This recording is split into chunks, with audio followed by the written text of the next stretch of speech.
But Australian Ben, Australian Ben, you've sent through about 58 questions already. So well done, keep them coming. He says, can we incentivise more scoring by offering a bonus point if the losing team kicks 15 goals? 15 goals, a losing team. If the winning team kicks 15 goals, we should have a public holiday. Yeah, well, you know what? Like, I was just thinking then, I mean, there was a time when that wouldn't have looked silly at all. It does look silly now, Ben, I've got to be honest. But, do you know, I remember this because I looked at it recently, but the last time the average points per team was over 100 was 2000.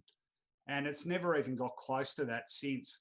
No. And in actual fact, 2000 was a real outlier as well, because prior to that, the season before that, where the average points per team was over 100, was 1993. So only once in the last 27 seasons has the average score per team per game been 100 points or more. And of course, now we're down to, well, last year it was 80, the lowest since 1967. So in actual fact, I did look at this before. Tonight was the 5th game this season where a side has been held to 3 goals or less.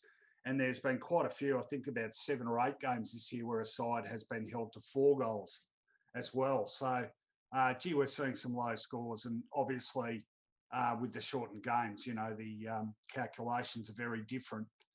In fact, I don't know. I keep worrying about how we're going to treat the stats from this year, 20 years down the track. But Rowan, we're going to end up with average team scores this year that will take us back to a time of hobnail boots, horse-drawn carriages, 1 football per game, hand-sewn, and normally bloated by game's end. You know, the games were being, the main form of media, the main people covering the game were Spyglass. Kickaroo. Yeah, Kickaroo, Spyglass, and Observant.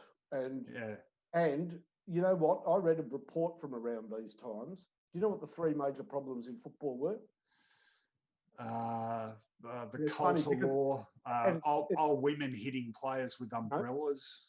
It's funny because I used to laugh at the 3rd one, and it ain't so bloody funny now. The 3 major problems in football in the 1880s were lack of respect for the umpires, gambling on the games, and influenza claiming too many lives of spectators caught in the uncovered areas during rain, you know, being rained on and dying of flu.